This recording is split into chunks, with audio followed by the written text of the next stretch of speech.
আবার স্বাগতম সবাইকে এক্সপ্লেনেশন দুনিয়াতে। যারা এখন আগের এপিসোড দেখেননি দ্রুত কমেন্ট বক্স বা ডিসক্রিপশনে গিয়ে চেক করে নিন, ওইখানে লিংকটা পেয়ে যাবেন। ওয়েল, এই পার্টটা শুরু হয় একদম পাওয়ারফুল মুভমেন্ট দিয়ে, যেখানে হুইজুং আর ইয়ান সবার সামনে দাঁড়িয়ে আছে। সব ক্যামেরাম্যান তাদের উপরে ফোকাস। রিপোর্টাররা একের পর এক প্রশ্ন করছে। ইয়ান হুইজুং এর হাত ধরে রেখেছে, এটাই একটা ইঙ্গিত নিশ্চয় তাদের মধ্যে কিছু না কিছু সিরিয়াস চলছে। হুইজুং এর মাথায় তখন সেই কথা ফ্লাশ হয়। তখন ইয়ান তাকে বলেছিল, হ্যাঁ তুমি আমার বউ হতে পারো, কিন্তু সারা দেশ তোমার বিরুদ্ধে চলে যাবে। হুইজুংও তখন ঠিক করে নিয়েছিল সবার প্রথমে তাদেরকে দেখাতে হবে তারা সত্যি সত্যি ডেট করছে। তো ঠিক সেটাই ঘটে। ওয়েল, তার পিআর টিম খবরটা ছড়িয়ে দেয়। আর্টিকেল, ভিডিও, ট্রেন্ডিং পোস্ট সব জায়গায় শুধু একটাই টপিক থাকে, ইয়ান আর হুইজুং। সিন চেঞ্জ হয়ে রাজপ্রাসাদের ভিতরে আমরা দেখি ইয়ান হুইজুংকে নিয়ে আসে। কোর্ট লেডির সাথে সাথে ইয়ানকে বলে, মাদার কুইন আপনার সাথে দেখা করতে চায়। ইয়ান তাদের সাথে যায় আর হুইজুকে বলে, আমি একটু আসছি, এখান থেকে কোথাও যাব না। বেচারি হুইজুং বেশ লজ্জায় পড়ে যায়, মনে মনে বলে, বাহ, ও তো বেশ ভালো অভিনয় করে। অন্যদিকে ইয়ান মাদার কুইনের সামনে আসে।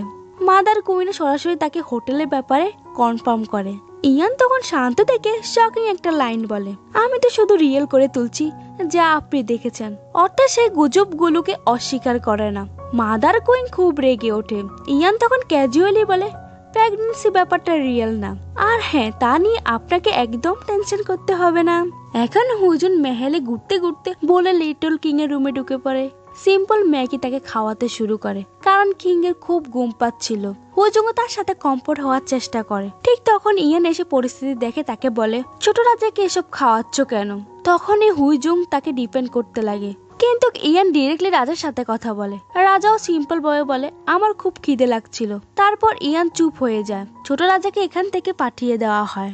পরে ইয়ান হুইজুনকে বোঝায়, ছোট রাজা থেকে দূরে থাকা উচিত তোমার। ছোট রাজার যদি ম্যাগি খাওয়ার পর কিছু হয়, মাদার কুইন যদি সে ব্যাপারে জানতে পারে, তাহলে সে তোমাকে ছাড়বে না। তখন হুইজুং জিজ্ঞাসা করে, যদি তোমার ফ্যামিলি আমার বিপক্ষে চলে যায়, তুমি তখন শেষমেশ কার পক্ষ নিবে? ইয়ান কিছুক্ষণ চুপ থাকে, তারপর বলে, অবশ্যই তোমার। তারপর হুট করে তার কাছে এসে বলে, আমাদের লোকদেরকে বিশ্বাস করানো লাগবে যে আমরা একে অপরকে ভালোবাসি।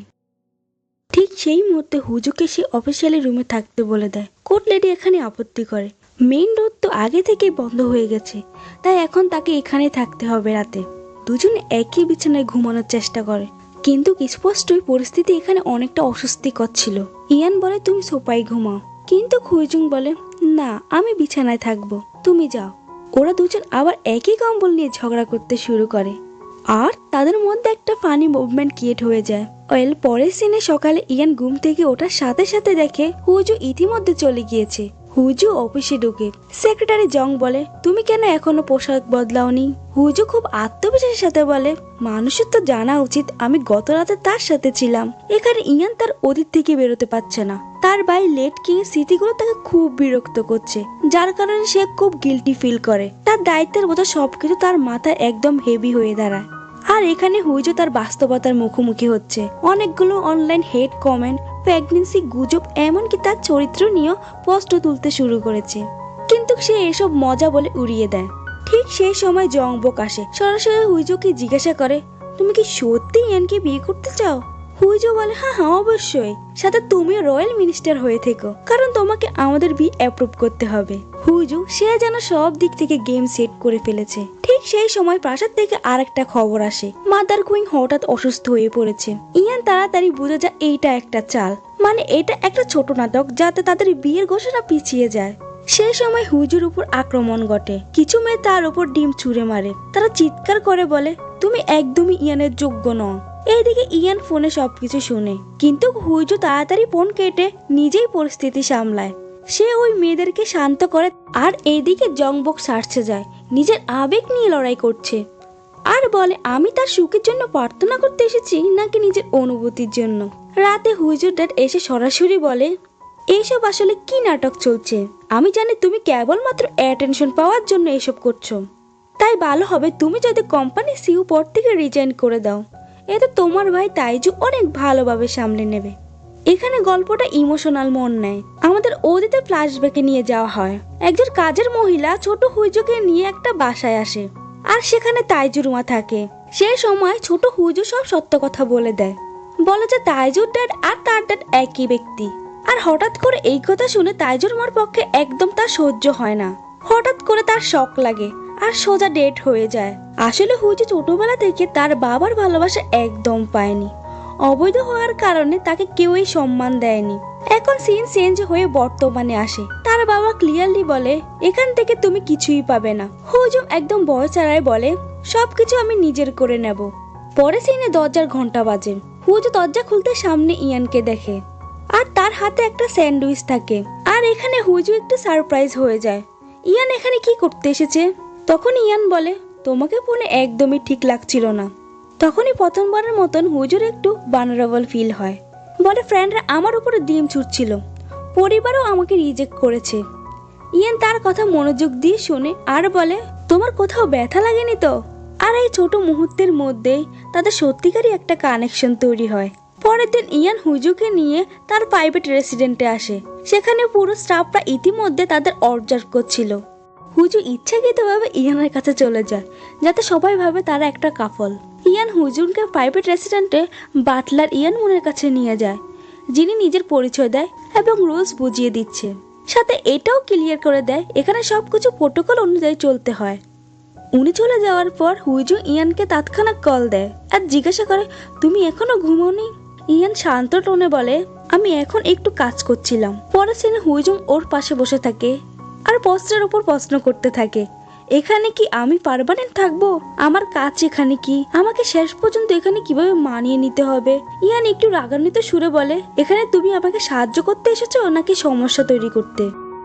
অয়েল তো হুজুর সঙ্গে সঙ্গে টপিক চেঞ্জ করে ফেলে, একটা রিচুয়াল বই তুলে নেয় আর বলে, আমাকে না এইসব কিছু সামলাতে হবে, না হলে আমি এখানে টিকে থাকতে পারবো না। আর হঠাৎ করে সে সরাসরি প্রশ্ন করে, শেষ পর্যন্ত তুমি কেন আমার সঙ্গে বিয়ে করতে রাজি হলে? ইয়ান কোনো দ্বিধা ছাড়াই উত্তর দেয় যে, তুমি রিচ, তুমি সুন্দর। হুজু একটু হেসে বলে, যাক, অবশেষে তুমি অ্যাকসেপ্ট করে ফেললে। কিন্তু তারপর ইয়ান সিরিয়াস হয়ে বলে, যখন আমি রাজা হয়ে সিংহাসনে বসবো তখন সবাই আমার বিরুদ্ধে চলে যেতে পারে, আমাকে খুব অপমান করতে পারে, কিন্তু তুমি আমাকে তা করবে না, বরং তুমি আমাকে বুঝবে। সবকিছু শুনে হুজুং চুপ হয়ে যায়। আর অন্যদিকে মাদার কুইন খুব শান্তভাবে তার পরবর্তী চাল চালছে। কিছুক্ষণ পর পরিস্থিতি হঠাৎ চেঞ্জ হয়ে যায়। অফিসিয়ালরা এখানে এসে হুজুর উপর অভিযোগ করতে শুরু করে আর বলে, তুমি রেস্ট্রিক্টেড এরিয়া ঢুকে গেছো, আমাদের সন্দেহ যে ফায়ার ইনসিডেন্ট তুমি করেছো। তখন হুজুর শান্তভাবে তাদেরকে জিজ্ঞাসা করে, আপনাদের কাছে কোনো ওয়ারেন্টি আছে? আর অফিসিয়ালরা বলে, আমাদের এর কোনো দরকার নেই। এর মানে একটা প্ল্যান মুভ হয়, আর তোমরা নিজেরাই বুঝতে পারছো এটা কার প্ল্যান ছিল। এরপর সাথে সাথে কোম্পানির উপর রেড শুরু হয়। হুজু এখানে ইয়ানকে কন্ট্যাক্ট করার চেষ্টা করছে, কিন্তু সে এখানে একটা রয়্যাল রিচুয়ালে ব্যস্ত ছিল, যেখানে কেউ ফোন ব্যবহার করতে পারে না। সিচুয়েশন পুরোপুরি আউট অফ কন্ট্রোলে চলে যায়। কিন্তু হুজু এখানে প্যানিক না করে অফিসিয়ালদের সঙ্গে চলতে শুরু করে। অন্যদিকে সেক্রেটারি জং ভয় পেয়ে প্যালেসে ঢুকতে চাচ্ছে, কিন্তু সিকিউরিটি তাকে ঢুকতে দেয় না। ঠিক তখনই হুজুংয়ের বাটলার এসে রয়্যাল পাস দেখিয়ে এন্ট্রি দেয়।